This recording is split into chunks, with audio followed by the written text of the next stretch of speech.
you would, turn with me in your Bibles, please, this morning to Romans chapter 12. Romans chapter 12.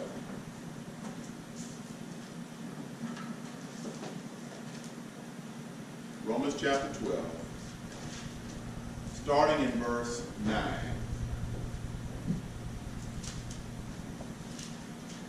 9. Love in action. Love in action. Romans chapter 12, starting in verse 9. If you go back when you get a moment and you look at the beginning of the chapter, you will find that this chapter is where Paul encourages the believer to recognize that they want to live, if we want to live, right, a life that is pleasing in God's sight, and hear this, and to know His will. Because that's something that everybody that's cognizant or aware of God wants to know. Lord, what's your will for me? And he opens the chapter with, if you want to know God's will, then just simply allow yourself to be a sacrifice. Be willing, okay, to not be conformed to the ways of the world, but be transformed by the way you think, changing your mind, changing your attitude, changing your dependency, quite frankly, from self to God. And that, he says, you will then know God's good, perfect, and pleasing will for you. He also then says, starting in verse 3, don't think more of yourself than you ought to. Be humble. Be very careful. Don't think that there's anything that's happened in this world that left to yourself that you're the one who made it so. It doesn't mean that you surrendered to being helpless. It doesn't mean that you aren't engaged. It doesn't mean that you didn't work. It doesn't mean you didn't put forth effort. But what it means at the end of the day is that in doing those things, your dependency was on God being the one who gave you the strength and the ability to do so. So yes, you put forth effort. Yes, you work hard. Yes, you dig deep. But it is the strength that God gives us, the ability He has placed in our lives that allows that to be a reality. You and I have nothing that God didn't give us as a gift. Your awareness, your intellect, your ability, your insight. Those are all gifts that God has given us, and we dare not take for granted and get to where we think we did this on our own. So he says, be careful, because here's why. Here's his issue. When we start thinking that we are doing this ourselves, we find this thing called pride sneaking in. And all of a sudden, we get to the point where we think we are the ones, we are the masters of our lives, and we can do this thing on our own. And that's a very dangerous place to be. But then he says, as a result of what? Sacrificing and understanding what it means to know God's will, by not being conformed to the ways of this world. What? Not thinking too much of ourselves, not getting so prideful in the way we conduct ourselves in our lives. How's it manifested? Starting in verse 9. You then, as a result, will put love in action. You will know, I will know, when we are doing things on our own, or when we think that we are the masters of our lives, when this one attribute starts slipping away, love. It will show itself in the ways of being intolerant of others. We will find ourselves saying that they can do this like I do this. We'll begin to set the standard, and this is important to hear. We'll begin to set the standard of others' behavior based upon the perceptions of how we think we behave ourselves. We won't say that, but that becomes our measure. We measure others being someone who should be helped based upon how we work and help and do for ourselves. And that's flawed. So Paul says, let me tell you how to put love in action. Verse 9. He begins with helping us understand what love must be. Note this. Love must be sincere.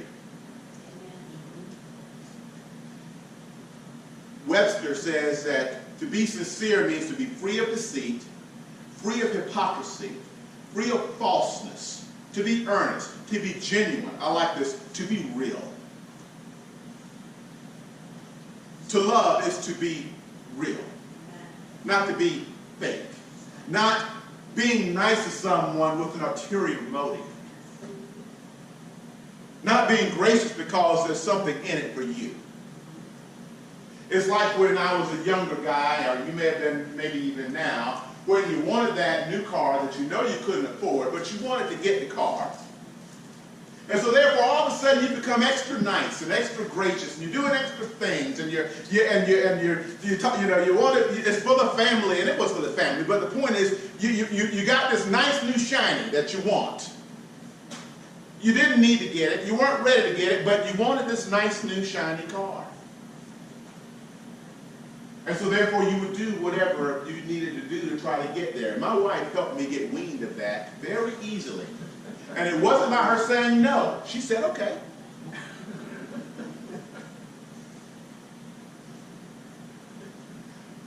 No argument here.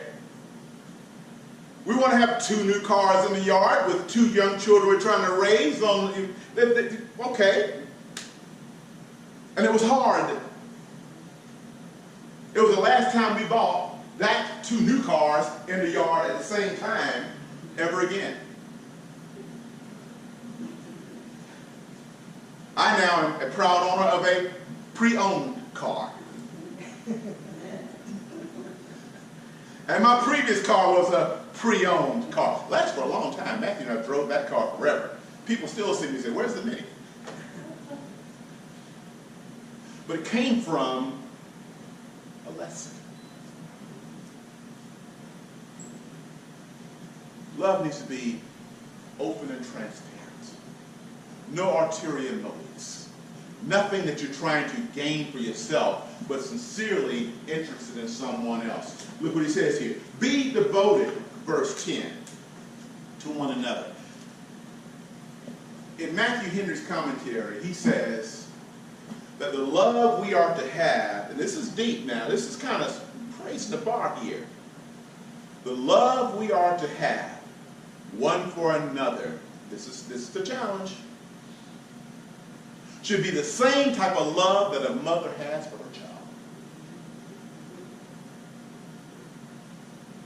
That's putting some skin on it. That for the believer, we are to love one another the same way that a mother loves her child. Our parents love their children. Who always want to see the best for them. Who always want them to not have to struggle through the same hurdles and obstacles they had in life.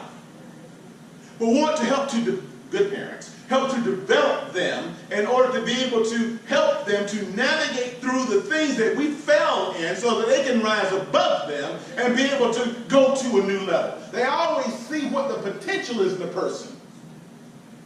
Good parents. And do all they can to strengthen and develop them and help them to be all that they can be. That's the kind of love that Paul is speaking of here. We're called to have one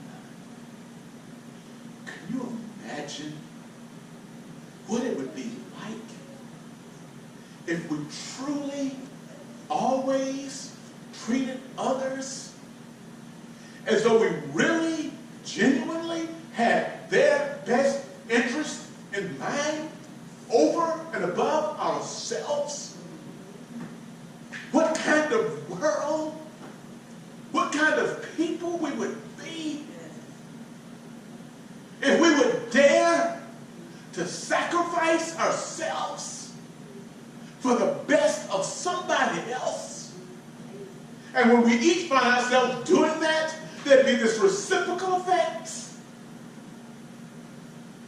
Because if I dared to truly want the best for my spouse, and they dared to truly want the best for me, and then we dared to want truly the best for our children, and they dared to truly want the best for us, Could you imagine what that would be like? Because there would be this thing called open trust and true dependency. And I submit to you that not everybody, but right now, because I'm kind of getting it a little bit, that there's this spark where you kind of, yeah. But it's like a flicker that kind of goes out, because then reality jumps right back in real quick. And you say, I've tried that before. I did that once, and I went through that in this. And we snuff out ourselves. The very thing God says should be the essence of how we live. Oh, there's something, we're designed this way. There's something in it for us, by the way. We'll get to that in a little bit. But he says again what? Love must be sincere. What must we do? We must hate.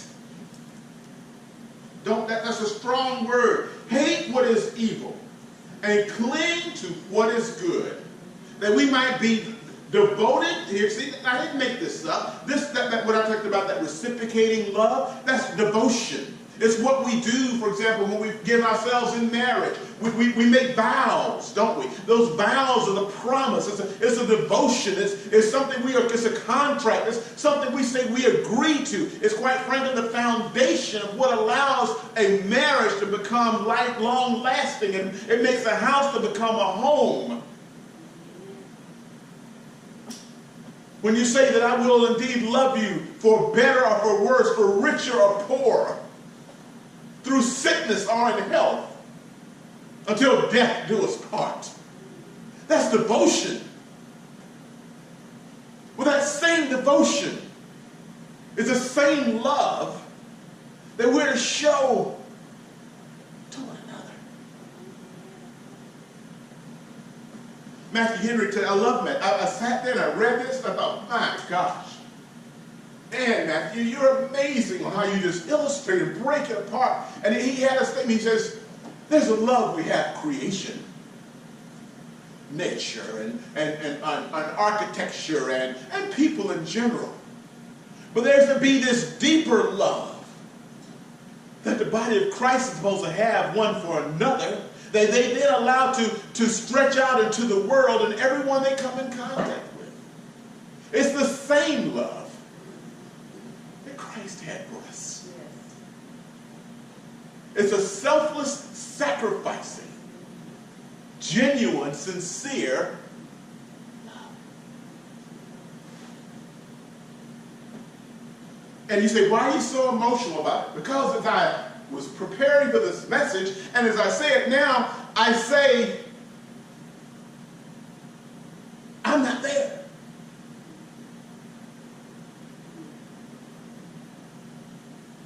Oh, glimpses and flickers. But I'm not there. Are you there?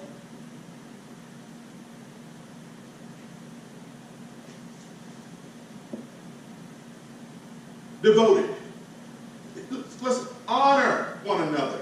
That love, honor, obey. It's the same thing as we do in a marriage. It's the same thing we do here. Honor one another. Let's see, above yourselves. Never be lacking in zeal. But keep your spiritual fervor. How? Serving the Lord. I wrote these things and made these notes. We're to have an affectionate love. That's being kind to one another. It's a phileo love, a brotherly love. We're to have a respectful love, that honoring one another. My wife and I have been binging, and it's okay, get over it, but we have been binging on Amazon Prime movies. We enjoy doing that together. That's what we'll do in the evenings. After the day's over, we're kind of chilling out. We began to go through these on Amazon Prime movies. And in one of them that we was watching, and we love the ones that have a lot of diversity in them. And one of the things that really touched me is in one we was watching, to watch the behavior of the Orientals, those who are of Asian descent, those who are, Japanese, and to watch strong men. I'm talking about men, masters of the arts of war. They have this humble submission and respect and honor for one another. Even to the most mechanical components of it. You don't bow from the neck, you bow from the waist. The more honor you have, the longer you hold the bow in front of the one that you are recognizing.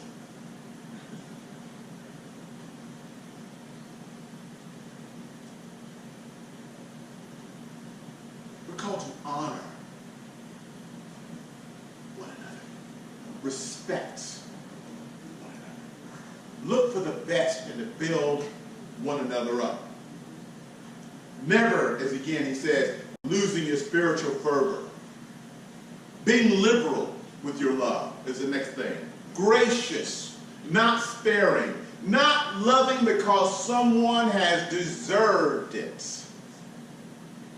Not loving because they are behaving in the way you expect them to behave. But liberal in your love, sharing broadly your love. In your homes, in your community, wherever you are. Liberal, not conditional love is the word I'm looking for. Verse 12. Yes, we go through things, but he gives us an attitude. If we do verse 9 through 11, the byproduct of it will begin in verse 12. If we can do verse 9 through 11, being sincere, clinging to what is good, hating what is evil, being devoted to one another, honoring one another above ourselves, never lacking in zeal, but keeping our spiritual fervor, doing as we're serving the Lord, here will be the traits that will come from that. Does it mean that my life will be error-free?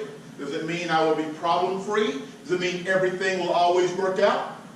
Here's this one. Does it mean we will begin to gauge our lives on how lucky we are? Verse 12. As you hope, you will do it with joy. Be joyful, note what he says here, and hope. See, if you read those words and don't really break them apart, you will miss what's happening here. Hope is something that you are waiting for. Hope is something that you are longing for. Don't miss this. You hope for what you truly desire. It's not just a flippant thing. It's not like saying, oh, I hope it doesn't rain today. We use hope loose like that. You don't really mean it that way. But you would mean, I sure hope it rains today if your crop was dying from a drought. So it's all in how you use the hope. Do you hope it rains because of a drought? Or you hope it doesn't rain today because you don't want to get wet? We use words like love loosely. We use words like hope loosely. But here the hope he's talking about, he says, I want you to be joyful as you wait for that what you need, something that you are desperate for. We don't do that.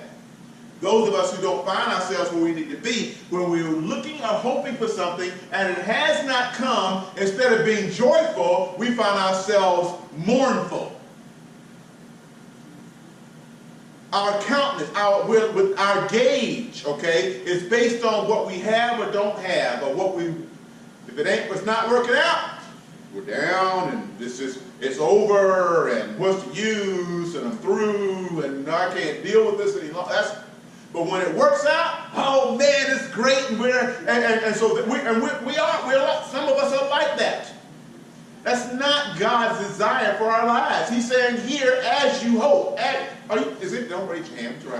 Are you hoping for something today? Is there something that hear me, something that you cannot attain on your own, something you have been longing and waiting for, something that you are truly hoping for in your life? Can you do that with joy?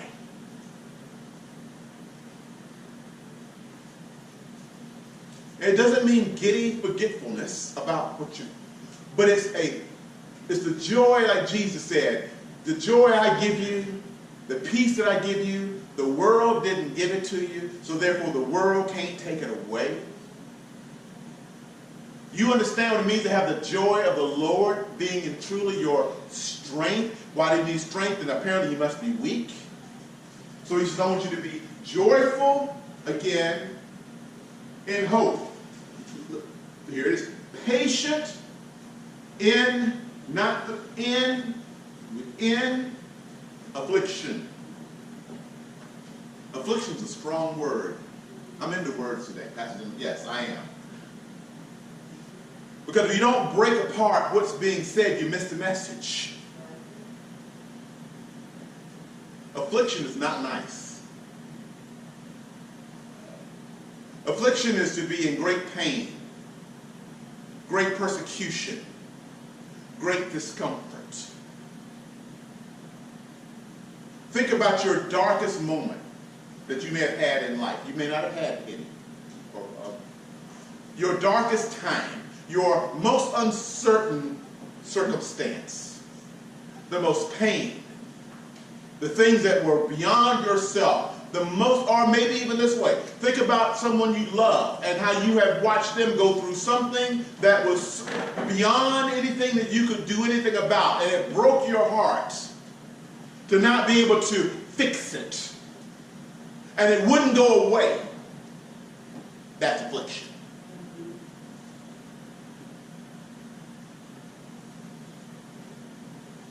He's saying here to be patient in that. Doesn't mean accepting. It doesn't mean you, but be patient in that. Not to lose, as we heard this morning about how you find yourself to where you're in pain and things aren't working out right, and so then you begin to lose hope, and then you begin to do things you know you ought not do. He's saying, no, be patient in that, because I'm going to bring the right people alongside of you. They're going to give you what you need to know, how you need to know it, and help you hear it, and they're going to help get you through that thing you are finding yourself trapped in, affliction.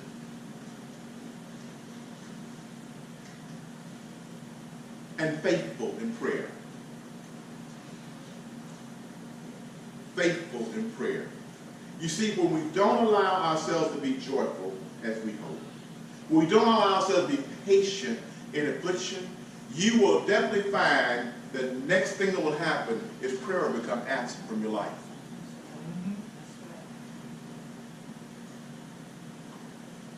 Because we'll begin to say, what's the use?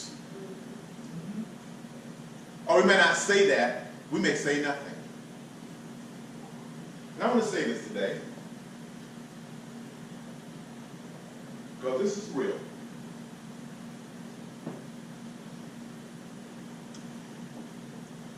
It's okay to be angry at God.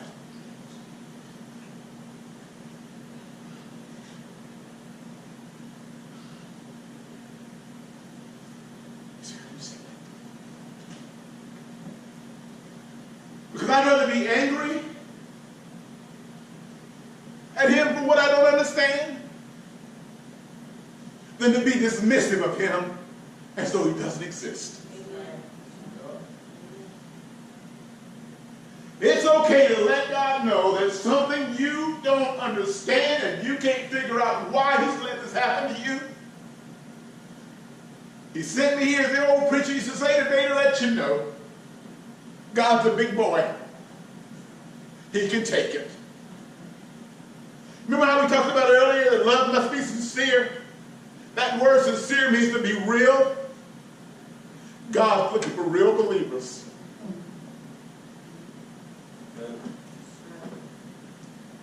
He would rather us be real in our pain than fake in our lives. There are times when your prayer may be no more than, God, I'm angry. Why is this happening to me? Why do we have to go through these trials? But oh, when you're angry and you ask, be ready, because he's not going to get you, but he's going to answer you. And he'll begin to show you himself first.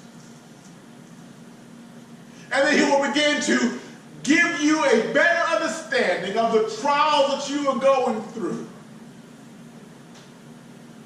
And he'll begin to give you what he said in James, the brother of Jesus said, he will give you this thing called wisdom.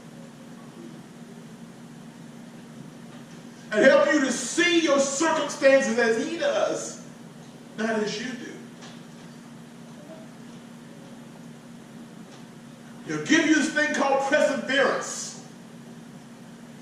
Because you see it as he sees it. Then you begin to understand that God has not left you. He loves you. And he is in control of the circumstances that you're going through. And all he wants you to do is trust him. And sometimes trust is to let him know how you feel. There's not a marriage under the sound of my voice that cannot tell me that your marriage was not deeper when you finally got real with one another. And you started speaking about the things that frustrated you to one another. And you stopped just being nice about a matter, but you started saying, I can't take this any longer, or enough is enough, or this has got to change, or we got to do. When that happens, something called a breakthrough begins. I know it happened in my marriage, and it still does. I'm sure it happens in some others that have been around for a while.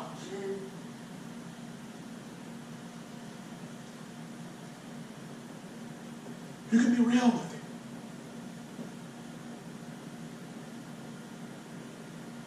He wants us to be real.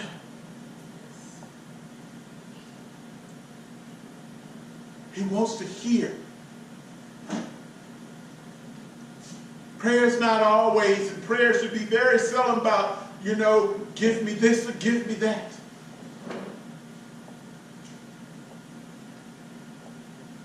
But every now and then prayer needs to be. I think about how he says in Philippians 4 where Paul said with supplication, petition, that's the word I'm looking for. A petition. A petition is if you look in the real world, a petition is where I've got an issue. I've got a case I'm bringing to you in the real world.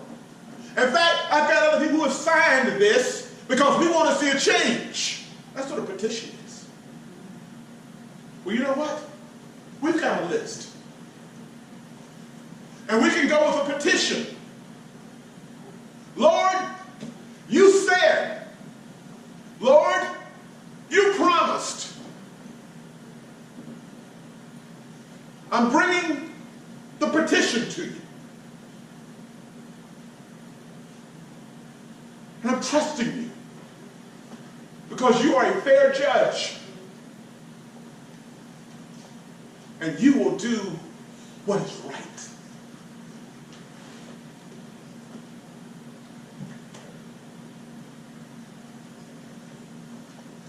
As we do these things, share with God's people who are in need. Practice hospitality. We got to go. I took longer than I expected this morning. We may do a part 2. As I saw this is something we're missing. We're missing verse 13. And oh, how I missed this as I reflected upon this morning. As I read this, I thought about my parents and my in-laws. Because they got this. And I thought, what's happened here? This sharing with God's people and in need and practice, this practice hospitality.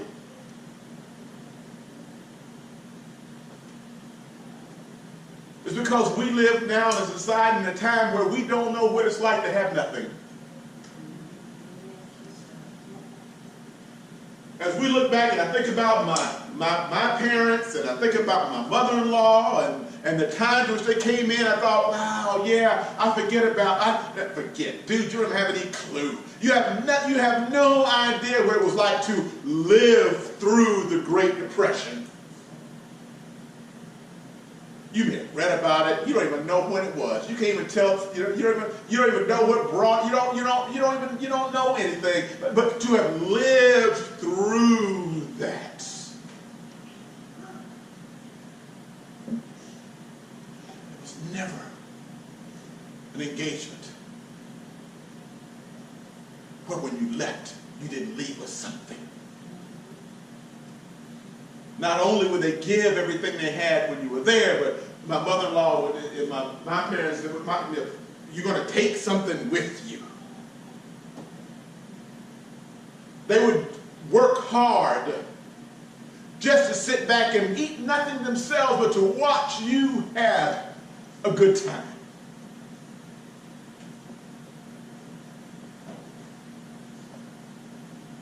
To make you feel comfortable. And you know what? That was truly the joy of life. Was to see you well fed. To make that thing they knew you liked and wanted to make sure when you got there that you knew it was there for you. That made their heart glad. That's this.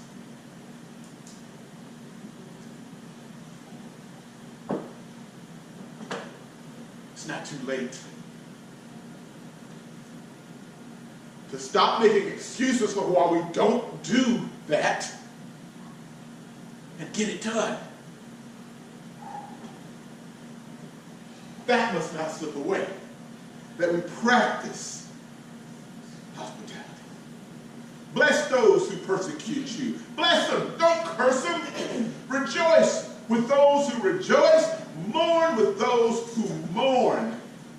Be willing to walk alongside those who can't walk on their own. Live in harmony with one another. Don't be proud. Be willing to associate with people of lower position. And that we're so secular in our mind. We think of the middle class. No, class has nothing to do with it. Lower position means, I don't care if you're rich living in a palace or poor living in a shack. All of them can still find themselves in a low position. It's deeper than that. Do not be conceited. Don't repay evil for evil. Be careful to do what is right in the eyes of everybody. If it's possible, as far as it depends, don't you love this? Don't you love this? I love this. As long as it's possible, live in peace with everyone. Do not take revenge. Leave room for God. It's His to avenge, as I paraphrase.